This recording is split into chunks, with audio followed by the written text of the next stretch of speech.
所以大量的无产阶级青年人口聚集在像江油这样的4线城市、5线城市，大量的聚集，找工作又找不着，送快递呀、送外卖呀，或者3天打鱼2天晒网。好在生活成本足够低，包括刚毕业的大学生和即将毕业的大学生，才是江油街上的主力。真正冲上街根本不是什么的民主自由派，而是这些无产阶级。也就是说，毛泽东固定在农村的千方百计把这些城市青年都骗到乡下去，这些城市无业青年千方百计给他们摁到了农村这么一个伟大的计划。通过邓小平把这些妖魔鬼怪给他们放回来，到了城里给富士康去打工。结果到了习近平时代，这些妖魔鬼怪又他妈没地儿去了。习近平想把他们放回到深山老林里派出了李子柒没有用。当见过了大世面、见过了钱的农村的年轻人回到本乡本土的时候，结果就是把你从深圳带回家的那几万块钱存款一都造。江油人民没有工作，过得不舒服。大量的赞米亚四线城市都这样。杭州是因为杭州吃屎能吃1个月，不上街是因为杭州还有工作，下降一级还能找着工作。江油的女孩就是被打的公安局不立案的原因，是因为这个女孩的父母是残疾人、聋哑人，而打她的同班同学什么市领导是公安局领导的孩子。我不看我都知道这不是真的。为什么呢？因为中国改革开放30年已经完成了社会分化。这个残疾人、聋哑人的这个弱势群体的女孩和公安局局长的市领导的女儿是不可能在一个班上学的。为什么说江油暴动或者江油上街事件与民主法治什么革命反贼这天壤之别根本就没关系。什么五常起义、求肉暴动完全不可能。为什么呢？因为中国的传统治理结构你要分析清楚中国的传统治理结构跟你们讲上下5000年如果说从先秦开始有我们这个大一统模式的话，一直到它的治理是不下县的。什么叫不下县？是不下到县级以下的。中央政府的实际管理拿国家皇粮的这些官员，实际上就是他最低层的就是9品正官，再往下乡村是没有治理结构的。因为我们的儒家文化编户齐民，不需要治理乡村，乡村由儒家文化结构自行治理。那么中国到1949年共产党成立以后，把这些我刚才说这些牛鬼蛇神全部打死杀光，没有了。中国大陆形成什么治理结构呢？形成了新的治理结构，就是毛泽东的人民公社治理结构。人民公社最初的建立是中国5000年历史，号称5000年历史来第一次乡村出现了政权组织。为什么中国共产党这么牛逼？我跟你们讲，为什么你得服中国共产党，你要推翻他。虽然他在压迫强奸大家，但是我们的对手你要尊重给予对手起码的尊重和了解。中国共产党中国有史以来在村镇以下设立政权机构的是从毛泽东开始的，之前没有。毛泽东把每一个村、每一个寨、每一个乡、每一个大队都组织起来了。最初是通过杀人的方式，把所谓的地主富农什么反革命坏分子就是刚才说的宗族势力全部杀光了。有百分比的，城市1%到5%，农村也差不多1%到2%，全部杀光。所以后来你就没见着地主嘛？就年轻的中国人长大了没见过地主，地主是存在在书本里的，没有见过活的地主。这个生态位都被基本上都是杀光，没杀的跑到香港、台湾。会道门杀光，基层宗族连根拔掉以后建立起来的这个过渡性的政府，就是由农村的二流子就是所谓的革命积极分子。大家知道1949年解放前后土改的时候，那些积极分子往往是村里边的恶霸，或者是村里边的恶霸都算不上，属于他们不入流的阿 Q 二流子加军转干部军队转移到地方的一些干部那么军队的战斗力虽然不是很强共产党的军队战斗力虽然不强，但是共产党的军队呢有西藏喇嘛庙的作用，就是共产党的军队是个学校，只要当了兵天天他妈的学那个共产主义那一套，学完了之后，政治学习结束之后，往往给你派到一个地方去当官去，一转业在1940几年、1950几年一转业到地方当领导去了。所以以至于解放军挺进大西南的时候，大西南大量的人去参军的唯一目的就是转业，因为从此摇身一变就可以当官了也是1979年之前农家费拉农民子弟一个翻身做主人、改变人生的最简单、最有效的方法，就是参军。你不参军，你就是费拉两脚羊。一参军，到了那个无产阶级大学校，当了几年兵，一提干，再回乡转业，你至少是村长、书记，弄不好还是乡长。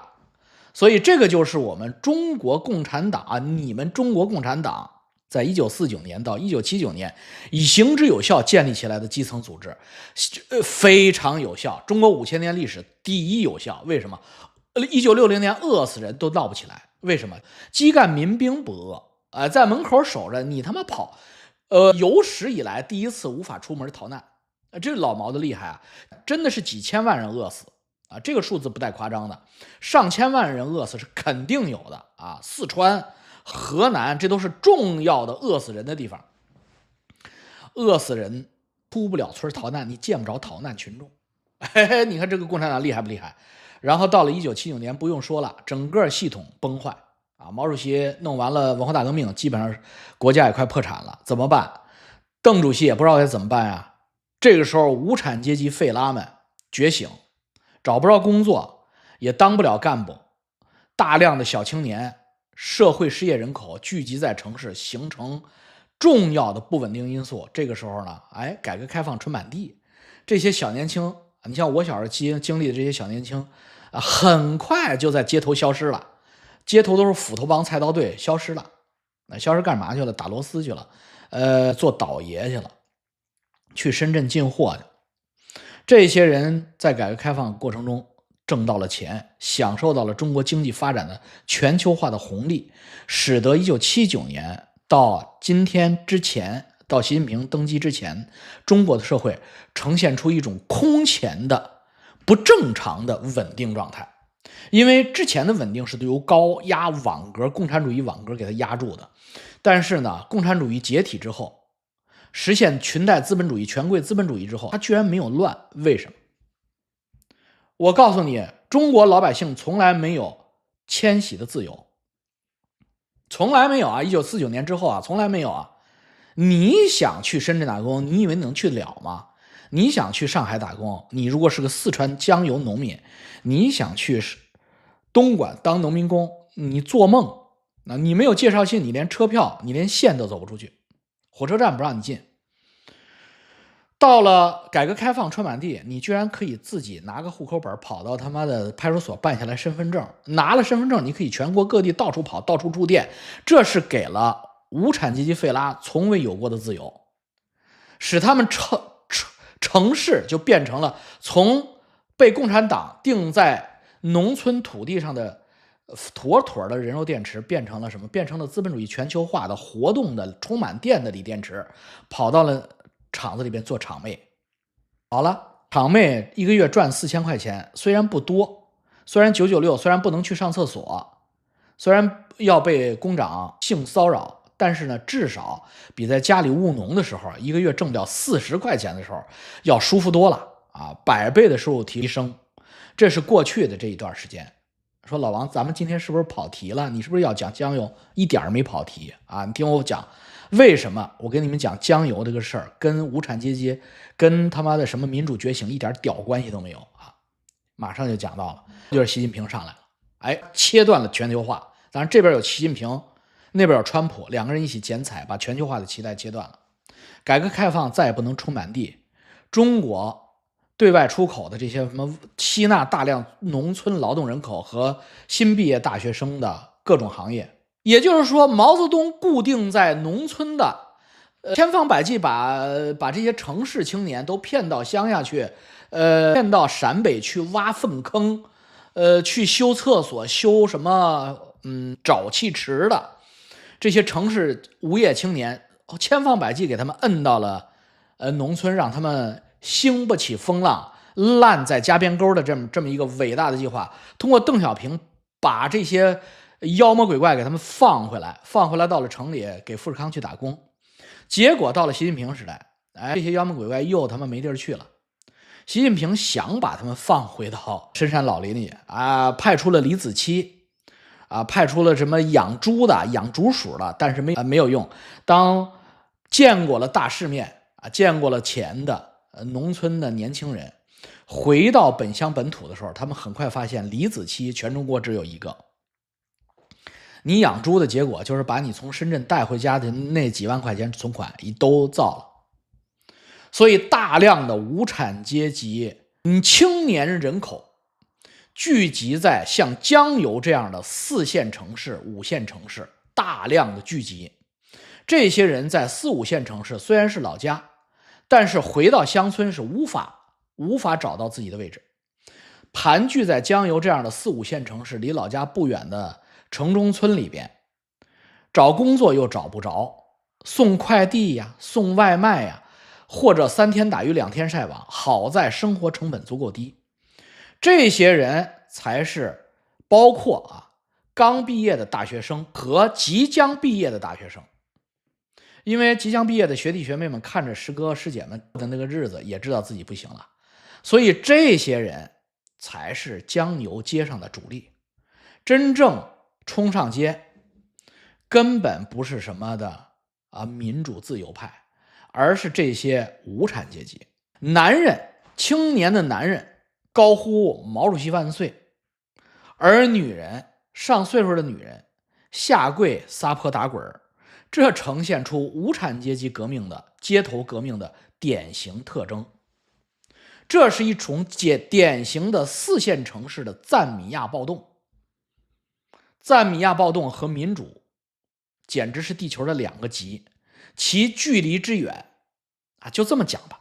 台湾那个大片叫《赛德克巴莱》，山地民族非常的原始他们也是山地赞米亚，但是他们武德很充沛，还没有完成编户齐民。这些赞米亚冲下山来，出草日本军官和冲到日本小学校开运动会的小学校去出草日本小朋友的时候，他们这一场暴动距离民主有多远，距离法治有多远？江油人民的那个喊着毛主席万岁，唱着义勇军进行曲的人民，就离民主和法治有同样的距离。真相就这么扎心呀！如果说民主，如果说法治是社会高度进化出来的这种议会的这样的一种商量协商体制，这是一个右派极地球的右翼极端的话，那么我告诉你，左翼的极端就是暴民冲上街头，杀光所有的皇帝，高唱国际歌。这是有历史传统的，从法国开始其实没有停下来。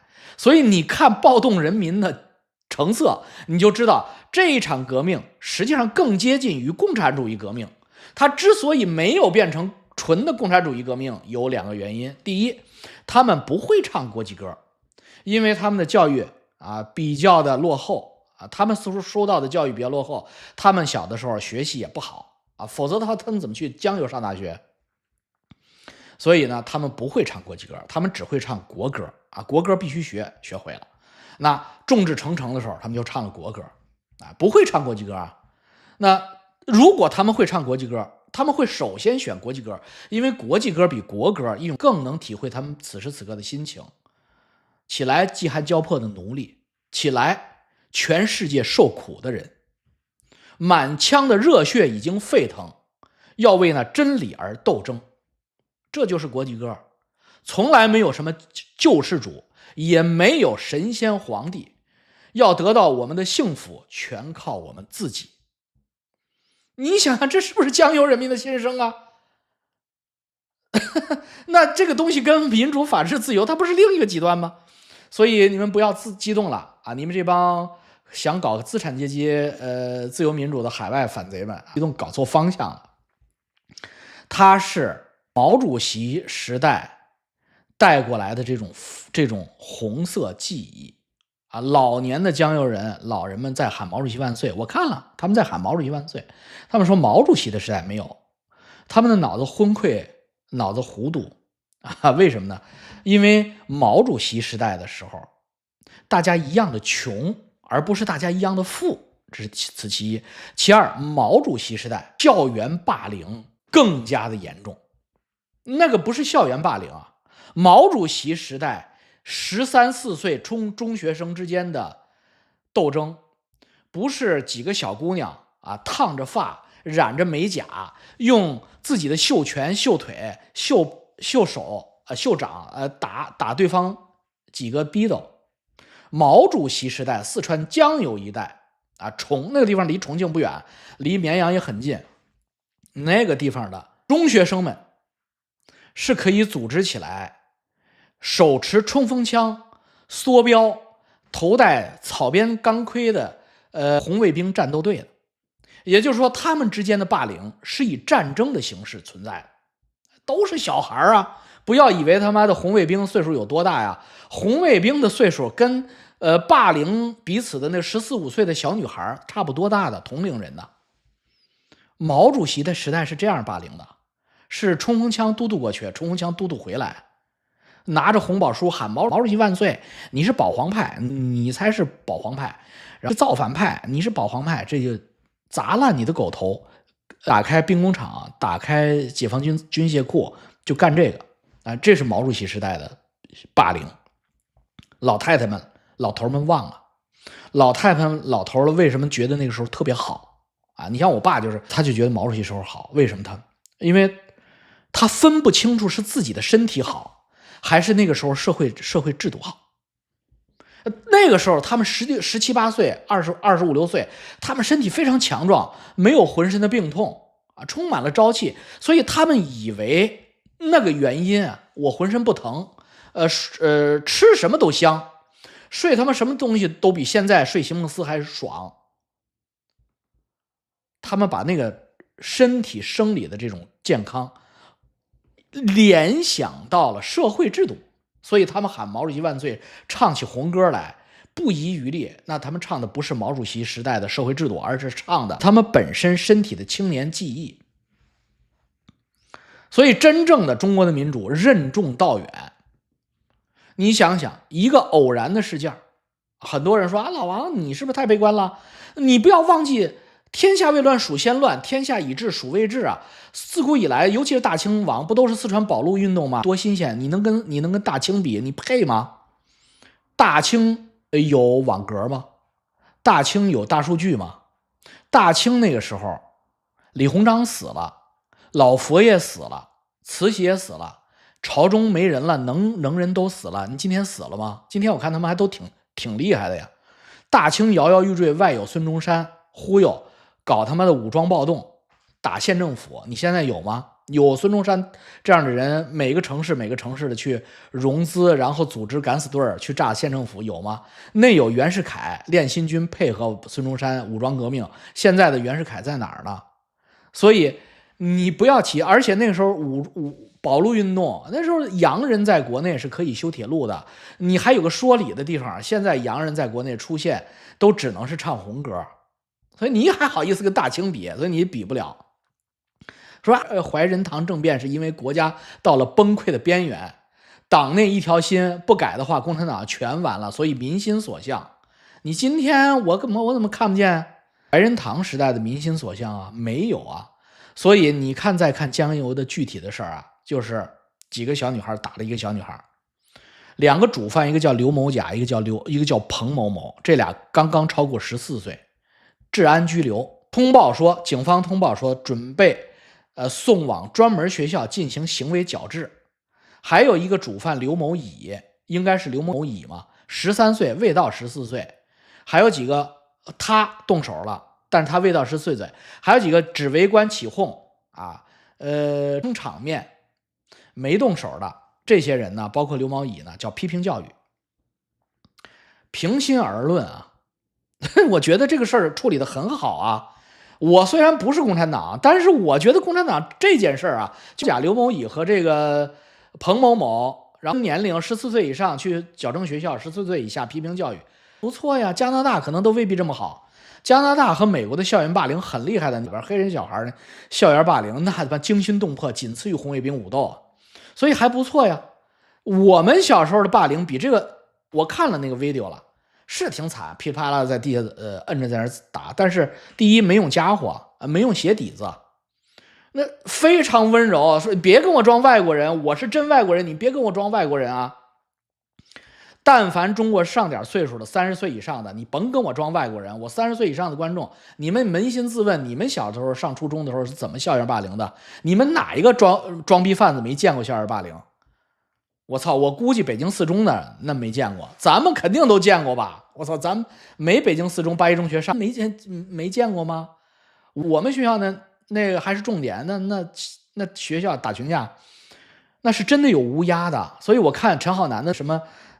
周星驰那个校园那一系列啊，校园霸王、校园威龙那一系列，我非常有亲历感。虽然它是香港，我们是山河四省，但是我们也非常有亲历感。真的有乌鸦呀，乌鸦社会大哥，小黄毛骑个自行车，校内的小弟出头的。我党在这件事情上，在江油这件事情上，真的处理的没啥毛病。但是为什么这么大的民怨，就是开始好像跑题那一段。醉翁之意不在酒，江油人民没有工作，过得不舒服。而且我告诉你，这不光是一个江油，大量的赞米亚四线城市都这样。杭州吃屎能吃1个月，不上街是因为杭州还有工作。杭州啊，下降一级还能找着工作。所以我跟你们说，江油这样的一个城市，典型的一个4线城市，它是绵阳的一个县级市，它的人口非常复杂，它既有山地赞米亚的部落，基本上就是1949年以前还处于半原始状态的。这江油是有着，贵州、江油、重庆都有这样的地区啊，它构成人口的1多半。也有垂直管理的龙骑兵企业，比如说它有中石油啊，什么天然气公司，它也有那种破落的3线国企，就去的兵工厂啊、钢铁厂，江油也有。他们这些人分布在不同的区域，社会结构、人员构成，甚至口音、生活习惯、平均收入水平是完全不一样的，彼此之间是有严重的歧视链的。这才是一个中国3、4线、4、5线城市的标准切片，江油是这么一个标准切片。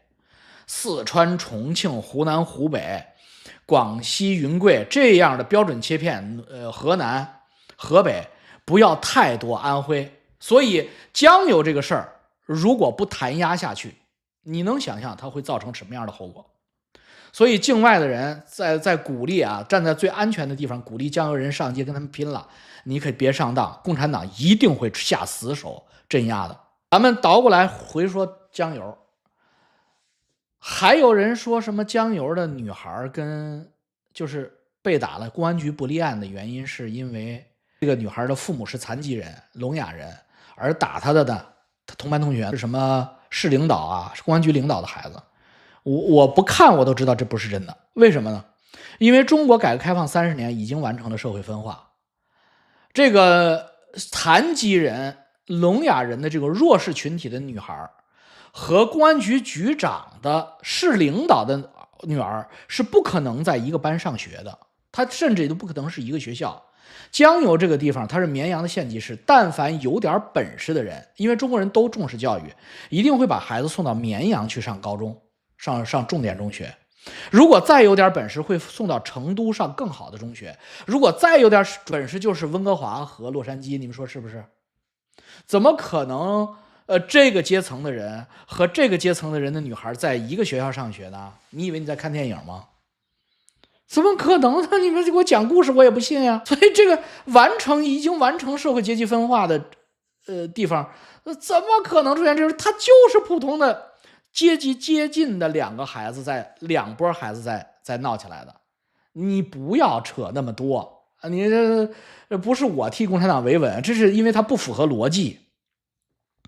我不用去看，我就知道不可能。那江油也不是穷地方，它也有富人吧，也有达官显贵吧。他们达官显贵会让孩子在本地上学吗？在江油上学，在县里上吗？所以我们看来啊，党和政府还是希望息事宁人的，做这个事儿啊，处理的还真的不错。为什么呢？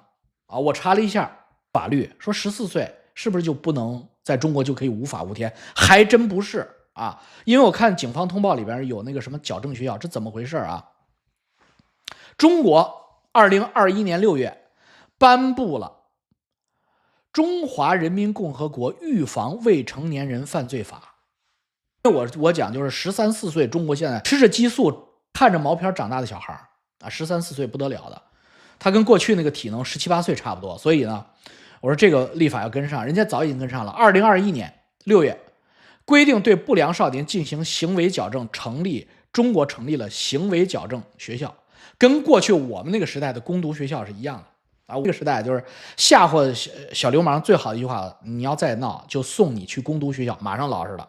攻读学校就类似于少年犯监狱，很有用啊，从攻读学校出来全老实了。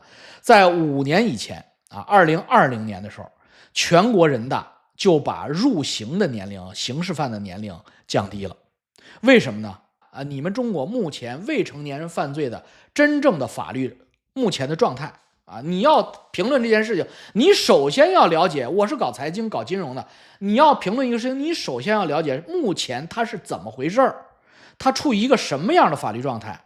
我现在给你们查得很清楚，12岁以上就要考虑刑事责任了。如果你干了大坏事，因为好多都是13岁干的，14岁以上就要承担一定的刑事责任了，16岁就入刑了完全入刑可以。2020年之前不是未成年人保护法，未成年人得到空前的保护吗？出现了未成年人犯的大案，恶性大案。2004年，黑龙江一个13岁的小男孩，13岁强奸本村的一个14岁的小女孩。小男孩未成年，不负法律责任，13岁法院判小男孩家赔小女孩家9000块钱就了了。2016年，湖南邵阳3个13岁的小男孩，又是13岁，把自己看不上的一个女老师直接杀了。因为3个小孩都不到13岁，不负法律责任，就放回社会了。2016年，广西一个姓沈的小男孩，也是13岁，把村里3个5、6岁的留守儿童骗到村外，逼他们交代家里藏钱的地方。3个小孩不知道，说不出来。这个姓沈的小孩，2016年广西这个姓沈的小子心狠手毒，怕大人知道，把这3个未成年的小孩直接杀了，扔到井里。很费劲才破了这个案子，因为大家想不到，警察也想不到。结果呢，杀了3个5、6岁的孩子，收容教养3年，16岁就放回社会了。这个未成年人犯罪门槛太低，现在13、14岁都可以杀得了人了，而且心理素质太好，杀完人不但长得人高马大，杀完人之后还他妈能装的没事人一样，跟大人是完全一样，反侦查能力极其强。所以2020年12月，全国人大通过了刑法修正案，把入刑年龄从16岁满18岁降格改成多少？最新的改成12岁，就是这么规定的。16岁负完全刑事责任，比原来18岁减了2岁。如果是恶性犯罪，杀人、强奸、故意造成重伤、贩毒、放火，14岁就可以入刑事责任，14岁入刑。如果年满12岁而不足14岁，办了上述的这种就是罪大恶极的事儿，也要负相应的刑事责任，前提是报最高检察院批捕。所以呢，江油的这几个女孩子，客观的讲，还真不算是恶性犯罪，真的是一个普通的刑事，甚至不是刑事犯罪。为什么派出所不积极立案？这才是点儿。我刚才跟你们讲的就是不是没有法律不是无法可依，但是为什么不积极立案？这才是点子。为什么？你还是江油，还是我开始铺垫的那跑题这一段，因为没有油水，因为习近平切断了全球化人肉电池富士康打工的这条通路之后，无数的充满了电的年轻的人肉电池又回到了乡村，又回到了故乡，浮动在社会上不满的时候，你这个时候的社会治理能力要与时俱进才行。但江油的警方、江油的派出所、江油的市长、市委书记，甚至绵阳的市长主管市委书记都没有与时俱进，这才是问题的关键。他们依然在保持着什么样的积极性呢？抓嫖的积极性。如果江油的城中村有一个规模尚可的，是年收入上百万、大几十万现金流的妓院，他们一定会去立即出警。为什么？有油水。江油有一个企业家，我操，身上有他妈大几百万现金，陷入了严重的刑事纠纷，你都不用找局长，局长会反过来找你，要不要我们介入？而这个聋哑人的女孩挨了打，她去找派出所所长，派出所所长是没有任何动力去立案或者说去调查的，他连派人去调查的兴趣都没有，这才是关键。中国共产党的中层基层的警察干部没有跟习近平一起进行逆全球化进化演化，他们不愿意去调查一下，验个伤，协调一下，逼着害人的人向被害人家赔个1万块钱。为什么？孩子家长，妈妈是聋哑人，爸爸是残障人士，家里苦啊，一定不富裕啊。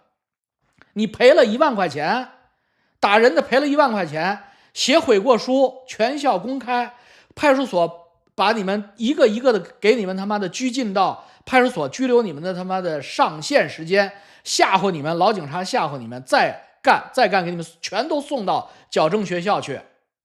相应的社区领导，相应的区领导拿着油拿着花生米去安慰，一袋大米一个大红包，我问问你，老百姓还会喊打倒共产党吗？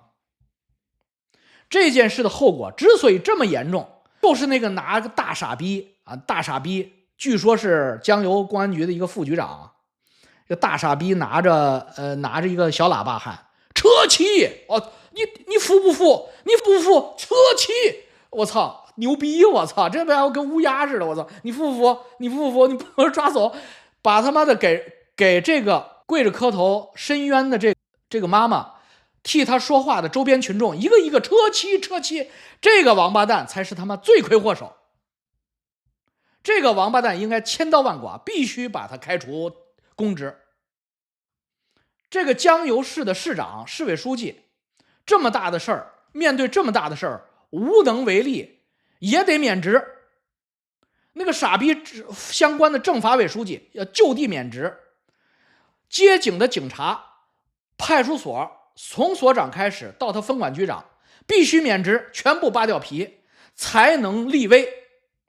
否则的话，中国基层的公安依然会对这样的事儿不闻不问啊，就是因为没钱，就是因为没有油水，就会不闻不问。然后老百姓跪在门口撒泼打滚闹事的时候，威风凛凛拿着个话筒，我限你们立刻消失，服不服？走车骑！这种傻逼一个都不能出现，否则的话，我们中国的洪水，中国的老百姓真的会他妈的民主自由没关系啊，那真的会张献忠的。你以为这种张献忠的结果是民主自由吗？我操，你可太幼稚了。这个张献忠的结果是再出一个毛泽东，毛主席真来了，小毛泽东又来了。所以江油的这帮王八蛋应该一捋到底，别听海外那些反贼瞎忽悠，海外那些反贼是他妈站在最安全的地方让你去送死。如果要是他们真的是好人的话，他们应该像孙中山。孙中山不是好人啊，孙中山我讲过孙中山实际上是一个孙骗啊。但是我跟你讲，孙骗地板都比他们的天花板高，因为孙骗骗了钱，哪怕拿出利息来，还是真的组织暴动队去打县长的。这些海外反贼，我就问你们，哪一个在中国干过一个暴力革命？革命不是请客吃饭革命更不是坐在他妈最安全的地方，拿着蓝本护照，然后打着键盘，我操，用嘴炮能轰倒一个独裁政党，那是不可能的。老百姓手里没有武器，你要是真是他妈要暴力革命，你要真是民运，你就应该给老百姓送武器。你就应该真的让老百姓能拿到冲锋枪，能拿到手枪，这他妈才会对中国共产党的统治产生实质性威胁。老百姓，大家看江油的状态，老百姓赤手空拳，手里连根棍子都没有，你让他们跟共产党斗狠，那死的都是道友吧？那不是死的不是贫道吗？